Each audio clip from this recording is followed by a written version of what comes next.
இளைஞரணியை சார்ந்திருக்கக்கூடிய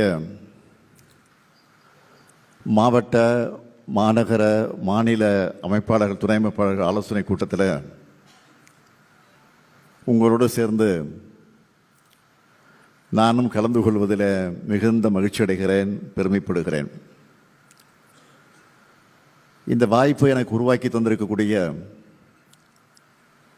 இளைஞர் அணிக்கு என்னுடைய இதயபூர்வமான நன்றியை நான் முதலில் தெரிவித்துக் கொள்ள விரும்புகிறேன்.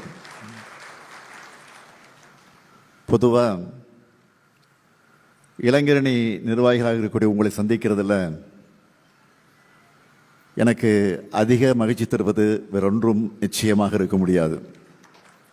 காரணம், நான் வளர்ந்தது இளைஞரணி,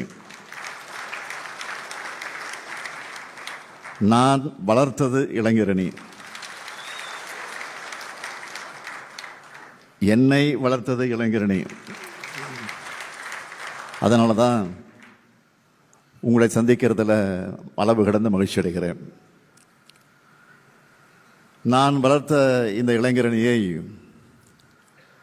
இன்றைக்கு தம்பி உதயநிதி அவர்கள் மிக சிறப்பாக வளர்த்து கொண்டிருக்கிறார்.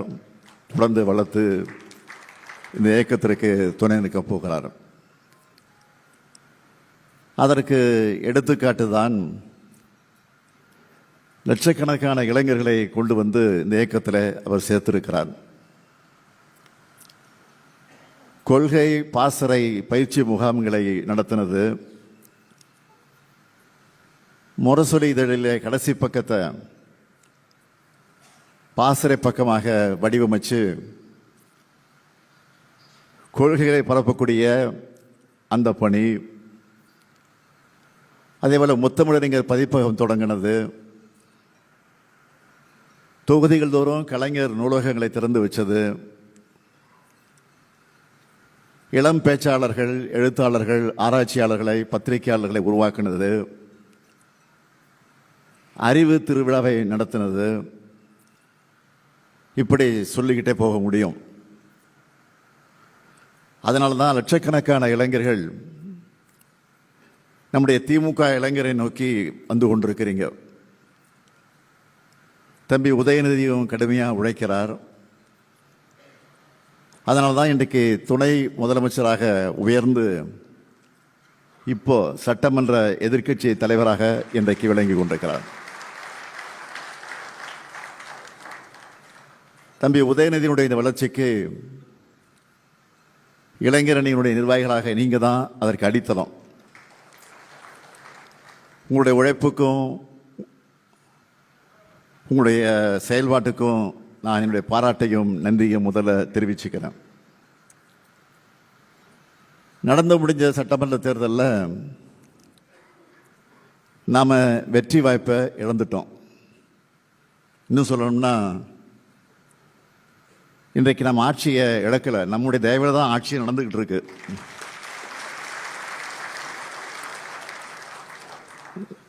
என்னன்னு புரியும் உங்களுக்கு. அதனால் அந்த விவரத்துக்கெல்லாம் நான் போக விரும்பலை. இது போன்ற தோல்விகளை என்னை போன்ற சீனியர்கள் நிறைய பார்த்துருக்குறோம். ஆனால் இளைஞர்களான உங்களுக்கு பெரிய வருத்தத்தை தந்திருக்கு. திமுக ஆளுங்கட்சியாக வர முடியாதது கூட பரவாயில்ல, நம்ம தலைவரை வெற்றி பெற முடியாமல் போனது தான் ரொம்ப வருத்தமாக இருக்குது. இது தாங்கிக்கவே முடியலன்னு நிறைய பேர் பேசுகிறத பார்க்குறேன். உங்கள் அன்பை நான் புரிஞ்சுக்கிறேன். தேர்தலில் வெற்றி தோல்வி சகஜம். ஆனால் என்றைக்குமே தனி மனிதர்களை விட இந்த இயக்கம்தான் பெருசு. தனிப்பட்ட என்னோட தோல்வியை விட கழகத்தோட தோல்விக்கு தான் நீங்கள் வருத்தப்படணும். நான் அதுக்கு தான் வருத்தப்படுறேன். நானே தோற்றிருந்து கழகம் ஜெயிச்சிருந்தா நான் மகிழ்ச்சியாக தான் அடைஞ்சிருப்பேன். இனி தனி நபர்களை விட கொள்கையை, லட்சியத்தை முன்னிறுத்து இயங்கக்கூடிய இயக்கம் இந்த இயக்கம். ஸ்டாலின் என்பவன் வெளியில் தெரிகிற முகம்தான். இதோட இதயமும் நனமும் ரத்த ஓட்டமும் தொண்டர்கள் தான். எனக்கு இருக்கக்கூடிய வருத்தம் எல்லாம் என்ன தெரியுமா? திமுகவால் 2 முறை தொடர்ந்து வென்று ஆட்சி பொறுப்பேற்று முதலமைச்சராக முடியாதுன்னு சொல்றதை இந்த முறை மாற்றி காட்ட வேண்டும் என்று நான் கடுமையாக உழைச்சேன். நான் மட்டும் இல்லை, என்னை போல நீங்களும் உழைச்சிங்க. உறக்கமில்லாமல் உங்களையெல்லாம் உழைக்க வச்சோம். அது நடக்கலையே என்ற வருத்தம் தான் எனக்கு இருக்கு. என்னுடைய அனுபவத்திலிருந்து சொல்லுகிறேன்,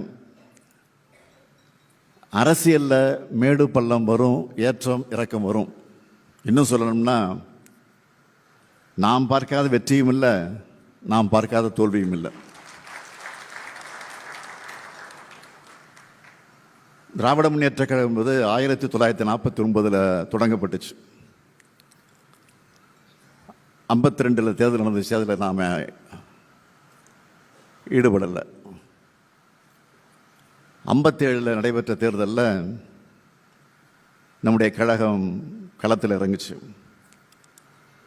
15 இடங்களில் நாம் அன்றைக்கு வெற்றி பெற்றோம். அதற்கு பிறகு 62 நடைபெற்ற பொது தேர்தலில், சட்டமன்ற தேர்தலில் 50 இடத்திற்கு மேல் வெற்றி பெற்று எதிர்க்கட்சியாக சட்டமன்றத்தில் போய் உட்கார்ந்தோம். அதற்கு பிறகு 67 அண்ணா தலைமையில் ஆட்சி பொறுப்பேற்றோம். ஆட்சி பொறுப்பேற்ற அண்ணா அவர்கள் ஓராண்டு காலம்தான் நம்மிடத்தில் வாழ்ந்தார். ஒரு கடுமையான நோய்க்கு ஆளாக்கப்பட்டு அதன் காரணமாக அவர் நம்மை எல்லாம் விட்டு பிரிந்தார், மறைந்தார். அதற்கு பின்னால் அவருடைய தம்பி நம்முடைய தலைவர் கலைஞர் அவர்கள் அந்த ஆட்சி பொறுப்பை ஏற்று வழிநடத்தினார். 71ஆம் ஆண்டு நடைபெற்ற தேர்தலில் மிகப்பெரிய வெற்றியை பெற்றோம். 184 இடங்களில் திராவிட முன்னேற்ற கழகம் அன்றைக்கு வெற்றி பெற்றது. அதற்கு பிறகு 75 இந்தியாவிலே நெருக்கடி நிலை அமுல்படுத்தப்பட்டது. அதற்கு பிறகு அந்த நெருக்கடியை திராவிட முன்னேற்ற கழகம் ஆட்சி பொறுப்பிலிருந்து எதிர்த்த காரணத்தால் நம்ம ஆட்சியை கலைத்தாங்க. கலைச்சதற்கு பிறகு என்னென்ன கொடுமைகள் நடந்துச்சு உங்களுக்கு தெரியும். மிசா சட்டம் பாஞ்சிச்சு. அந்த மிசாவில் எத்தனை பேர் கைதானார்கள், எத்தனை பேர் இறந்தார்கள் என்பதெல்லாம் வரலாறு, உங்களுக்கு நான் சொல்ல வேண்டிய அவசியம் இல்லை. அதற்கு பிறகு 13 ஆண்டு காலம் நாம் ஆட்சிக்கு வர முடியல. 13 வருஷத்துக்கு பிறகு 89 நடைபெற்ற தேர்தலில் வெற்றி பெற்றோம், ஆட்சிக்கு வந்தோம். மிகப்பெரிய வெற்றி பெற்று ஆட்சிக்கு வரோம். ஆனால் 2 வருஷம்தான், 91 நம்ம ஆட்சியை கலைச்சாங்க. என்ன காரணம் சொல்லி ஆட்சியை கலைச்சாங்க? இலங்கையில் இருக்கக்கூடிய தமிழர்களுக்கு திமுக துணை நிற்குது, ஆதரவு தருது என்ற பழியை சொல்லி அதற்காக ஒரு காரணத்தை கண்டுபிடித்து நம்முடைய ஆட்சியை கவிழ்த்தாங்க. அதற்கு பிறகு தேர்தல் தோல்வி தோல்வி தோல்வி. அப்போ 91 நடைபெற்ற தேர்தலில் 2 இடங்களில் தான், துறைமுகம், எழும்பூர். தலைவர் கலைஞர் துறைமுகத்தில் வெற்றி பெறுகிறார், எழும்பூரில் பரிதி இளம் எழுதி வெற்றி பெறுகிறார். 2 இடத்துல வெற்றி பெற்றோம். அப்போ நம்ம தோண்டவை மூளையில் முடங்கி விட்டோமா? இல்லை. 96 நடைபெற்ற தேர்தலை மாபெரும் வெற்றி பெற்று ஆட்சிக்கு வருகிறோம். அப்போ ஆளுங்கட்சியாக இருந்த அதிமுக எத்தனை இடம் இருந்தோமா? 4 இடம் தான். ஆக நாம் அப்போதான் மீண்டும் எழுகிறோம். இந்த தேர்தல் முடிவுக்கு பிறகு நிறைய பேர் நிறைய காரணங்களை எல்லாம் சொல்லிக் கொண்டிருக்கிறாங்க. சிலர் உண்மையான காரணங்களை சொல்கிறாங்க. பலர் நம்மை குற்ற உணர்ச்சிக்கு ஆளாக்க நினைக்கிறாங்க. நம்ம பக்கம் சிலவற்றை கவனிக்காமல் விட்டுருக்கலாம், சில பிழைகள் நாம தெரியாமல் செஞ்சுருக்கலாம். ஆனால் ஓப்பனாக சொல்லணும்னா அதனாலலாம் நாம் தோக்கலை. குழந்தைகள் புதுசாக ஒரு பொம்மையை பார்த்தா அது வேணும்னு விரும்புவாங்க. ஆனால் 2 நாளில் அவங்களுக்கு அது போர் அடிச்சிடும், தூக்கி போட்டுருவாங்க. அப்படித்தான் தங்களுக்கு பிடிச்ச நடிகர் ஒருத்தர் கட்சி ஆரம்பிச்சதுனால ஒரு ஆர்வத்தில் வாக்களிச்சிருக்கிறாங்க. கொஞ்ச நாள்லயே இந்த பொம்மை மேலே அவங்களுக்கு இன்ட்ரெஸ்ட் போயிடும். குழந்தை அம்மாவை தேடுற மாதிரி நம்மளைத்தான் நம் மக்கள் ஏக்கத்தோடு தேடுவாங்க. நான் ரொம்ப பணிவோடு சொல்கிறேன், கடந்த 50 ஆண்டுகளில் தமிழ்நாடு பார்த்திருக்கக்கூடிய கடந்த 5 வருஷம் ஆட்சி தான் மிக சிறப்பான ஆட்சி. இதை சொல்றதுல எனக்கு எந்த தயக்கமும் இல்லை. இப்படி சொல்றதுனால நம்முடைய முன்னோர்களை விட நான் பெரியவன்னு சொல்ல வரல. அவங்களுடைய ஆட்சிகளிலிருந்து கத்துக்கிட்ட பாடங்களை தான் அதை விட சிறப்பான ஆட்சியை நாம கொடுத்துருக்கோம். நாம முடிச்சு வச்சிருக்கக்கூடிய பணிகள், பாதியிலே நிற்கக்கூடிய பணிகள்லாம் திறந்து வச்சுட்டு இருந்தால அடுத்த 5 வருஷத்துக்கு ஏதோ ஒரு திட்டப்பணியை புதிய ஆட்சியாக திறந்து வச்சுக்கிட்டே இருக்கலாம். அவ்வளோ பணிகள் மிச்சம் இருக்கு. அதனால நீங்க யாரும் கில்ட்டியா ஃபீல் பண்ணாதீங்க, கவலைப்படாதீங்க. நமக்கு தரப்பட்ட வேலையை நாம் சிறப்பாக செஞ்சுருக்கிறோம். போக போக மக்களும் அதை ரியலைஸ் பண்ணுவாங்க. இப்போ நடந்திருக்கக்கூடிய தேர்தல் அரசியல் சுனாமி அல்ல, அது சினிமா சுனாமி தான். சினிமா கவர்ச்சியை முதலீடாக்கி மக்களை மயக்கி வாக்குகளை வாங்கியிருக்கிறாங்க. அதுக்குன்னு எல்லா மக்களையுமே மயக்கிட்டாங்க இல்லை. பெரும்பான்மைக்கு தேவையான 110 இடங்களில் கூட அவங்க வெற்றி பெற முடியல. ஆக பெரும்பாலான மக்கள் தெளிவாக இருக்காங்க. கணக்கு போட்டு பாருங்க, அந்த கட்சி நடிகர் கட்சி எவ்வளோ வந்திருக்கு? 107. இப்போ நம்ம தயவில் அவங்க ஆட்சி நடக்குது. தொடக்கத்தில் சொன்னேன், சிபிஎம் 2, சிபிஐ 2, விசிகே 2, இந்திய முஸ்லீம் லீக் 2, 8, அப்புறம் 5.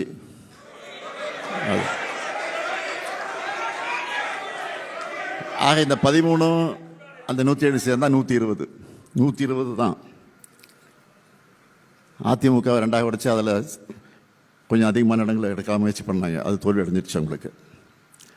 அதனால் என்றைக்கும் முதல் மேலே புண்ணி தான் நிற்கிறாங்க.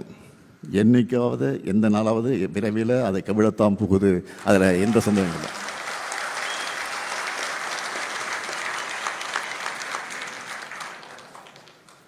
கம்யூனிஸ்ட் கட்சியோ விடுதலை சிறுத்தைகளோ இந்திய முஸ்லீம் லீக்கோ ஆதரவு தருவதாக சொல்லிட்டு தான் போனாங்க.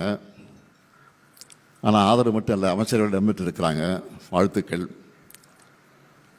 ஆனால் எந்த நேரத்தில் என்ன ஆகும் என்பது நாம் பொறுத்திருப்போம். நிச்சயமாக இது 5 ஆண்டு காலம் நடைபெறக்கூடிய ஆட்சி அல்ல, உறுதியாக சொல்ல. ஆனால் ஜனநாயக அமைப்பில் இந்த தீர்ப்பு சினிமா கவர்ச்சிக்கு சாதகமாக அமைஞ்சிருக்கிறது தான் உண்மை. இன்னும் சொல்லணும்னா, நம்ம கூட்டணி மேலே நம்பிக்கை வச்சு மக்கள் தேர்ந்தெடுத்த எம்எல்ஏக்கள் துணையோடு இந்த ஆட்சி நடக்குது. ஆனால் இந்த வெற்றியை மாபெரும் வெற்றியாக சித்தரிக்க பல வேலைகள் நடந்துக்கிட்டு இருக்கு. அதை முறியடித்தாலே போலி பிம்பங்கள் நொறுங்கி போயிடும். நமக்கும் அவங்களுக்கும் 17 லட்சம் வாக்குகள் தான் வித்தியாசம். நம்மை நம்பி 1,55 லட்சம் மக்கள் வாக்களிச்சிருக்கிறாங்க. 73 எம்எல்ஏக்கள் நமக்கு வந்திருக்கிறாங்க. இன்னும் சொல்லணும்னா, நம்மளோட தோல்விக்கே இன்று மக்கள் எல்லாம் பெரும்பான்மையாக வருத்தப்பட்டு இருக்கிறாங்க. நீங்கள் கூட மீடியாவில் நிறைய பேட்டிகளை பார்த்துருப்பீங்க. பொதுமக்கள் நம்மளோட சாதனைகளை சொல்லிட்டு வாக்களிக்கும் போது சும்மா மாற்றி போட்டோம்னு சொல்கிறாங்க. சும்மா பசங்க சொன்னாங்க, விளையாட்டுதானே போட்டோம் 2 ஓட்டு. ஆனால் நீங்கள் முதலமைச்சராக தான் அப்படிங்க நினச்சோம், அதான் அது இல்லையா போச்சு, அதான் வருத்தமாக இருக்குது. அவங்க நம்ம சாதனைகளை சொல்கிற போது கேட்கும்போது மகிழ்ச்சியாக இருந்தாலும் அவங்களுடைய வாக்குகளை நாம் பெற தவறுனது ஏன்னு சிந்திக்க வேண்டியது இப்போ அவசியமாக இருக்கு. மக்களிடையே நமக்கு எதிர்ப்பலை இல்லை. ஆனால் நான் தவறு விட்ட இடங்களில் இனியும் செருக்கிடக்கூடாது. இனிமேல் நம்முடைய பிரச்சாரத்தை பல்வேறு முனைகளில் நடத்தணும். அதைத்தான் தம்பி உதயநிதி பேசுகிறத சொன்னார். பிரச்சார யுக்தியும் ஸ்டைலையும் காலத்துக்கேற்ற மாதிரி மாற்றணும். அறிவார்ந்த உரையாடல்கள் எந்த அளவுக்கு அவசியமோ அதே அளவுக்கு அதை நோக்கி இன்றைய இளைஞர்களை ஈர்க்க வேண்டியதும் அவசியம். அதுக்கு சோஷியல் மீடியாவை, சமூக வலைத்தளங்களை நாம் சரியாக பயன்படுத்திக்கணும். நம்மக்கிட்ட வரலாறு இருக்குது, கொள்கை இருக்குது, சாதனை இருக்குது, எதிர்காலத்துக்கு தேவையான தொலைநோக்கு பார்வை இருக்குது. இது எல்லாத்தையும் இளைஞர்களுக்கு எடுத்து சொல்லணும், அவங்களுக்கு புரிகிற மாதிரி சொல்லணும். புரிஞ்சிக்க ஆரம்பித்தா இளைஞர்கள் திமுகவை நோக்கி தான் வருவாங்க. அதுக்காகத்தான் பொறுப்பும் கடமையும் இளைஞர்களான உங்கள்கிட்ட நான் ஒப்படைக்கிறேன். இதுக்கான ஒர்க் ஷாப்புக்களை தம்பி உதயநிதி நடத்த வேண்டும் என்று நான் உங்கள் அனைவரின் சார்பில் அந்த நேரத்தில் கேட்டுக்கொள்கிறேன். 50-80 பேர்னு குழுக்களாக பிரிஞ்சு ட்ரைனிங் கொடுக்கலாம். இன்னும் சொன்னால் ஆன்லைன் ஒர்க் ஷாப் நடத்தி பயிற்சி கொடுங்க. கண்டென்ட் உருவாக்குறது ஆர்கனைஸ்டாக செயல்படுறது தொடங்கி டெக்னிக்கலாக என்னென்ன செய்யணும், எப்படியெல்லாம் கிரியேட்டிவாக செய்யப்படணும், முழுமையாக இந்த ஒர்க் ஷாப்பில் பயிற்சி அளிக்கணும். அதை சரியாக செயல்படுத்துறதையும் உறுதி செய்யணும். நம்முடைய சாதனைகளை சரியாக கொண்டு போய் சேர்க்கிறது தான் நம்முடைய கடமை. அது செய்யாமல் விட்டது நம்முடைய தவறு. இனி அது நடக்கக்கூடாது. சோஷியல் மீடியாவில் மட்டும் இல்லை, குடும்பங்கள், உறவினர்கள், நண்பர்கள் தொடர்ந்து அரசியல் பேசுங்க. நம்முடைய இயக்கம் அறிவியக்கம் என்பதை காட்டுங்க. இளைஞர்களை நம்ம இயக்கத்தை நோக்கி அழைச்சிக்கிட்டு வாங்க. அதுக்கு இந்த நோக்கத்தோடு உங்களுடைய இந்த பணிகள் எல்லாம் கூர்மைப்படுத்தணும்னு தம்பி உதயநிதியை கேட்டுக்கிறேன். இளைஞர் அணியரான நீங்கள் தான் இனி இந்த இயக்கத்தோட எதிர்காலம். உங்களை நம்பித்தான் இந்த இயக்கம் இருக்குது, தமிழ்நாடும் இருக்குது. உங்களுடைய உழைப்புக்கு நிச்சயம் உரிய அங்கீகாரம் கிடைக்கும். இங்கே எத்தனை இளைஞர்கள் இருக்கீங்க, உங்கள் நண்பர்களோட உரையாடுங்க. அவங்கள கிண்டல் பண்ணுற மாதிரியோ புண்படுத்துகிற மாதிரியோ பேசாமல் பொறுமையாக அவங்களுக்கு புரிகிற மாதிரி நம்ம தரப்பு நியாயத்தை எடுத்து சொல்லுங்க. நம்ம ஆட்சியில் இருந்தப்போ இருந்ததை விட இப்போ தான் நிறைய இளைஞர்கள் தீவிரமாக திமுகவை ஆதரிக்க தொடங்கியிருக்கிறாங்க. இப்படி ஒரு இயக்கம் தோத்துடுச்சே, இந்த இயக்கத்துக்காக நாம தான் உழைக்கணும்னு நினைக்கிறாங்க. சோஷியல் மீடியாவில் நாங்கள் உழைக்க தயாராக இருக்கிறோம், எங்களை பயன்படுத்திக்கணும்னு சொல்லி என்னை மென்ஷன் பண்ணி நிறைய பேர் பதிவுகளை போட்டுட்டு வராங்க. அடுத்த 50 ஆண்டுகள் இந்த இயக்கத்தை இயக்க போகிறது உங்களை போன்ற இளைஞர்கள் தான். இனி உங்கள் காலம்தான். ஒரு வீழ்ச்சியை சந்திச்சிருக்கிறோம், இது தற்காலிகமானது தான். இதை வீழ்ச்சியாக பார்க்காம திமுக விழுந்தா எவ்வளோ சீக்கிரம் எழுந்திருக்கும்னு நம்ம எதிரிகளுக்கு புரிய வைக்கிற மாதிரி ஒரு வாய்ப்பை கொடுத்துருக்கிறாங்க. மீண்டும் வெல்வோம். கழகத்தை வளர்த்து நீங்களும் உயர என்னுடைய வாழ்த்துக்களை தெரிவித்து விடைபெறுகிறேன்.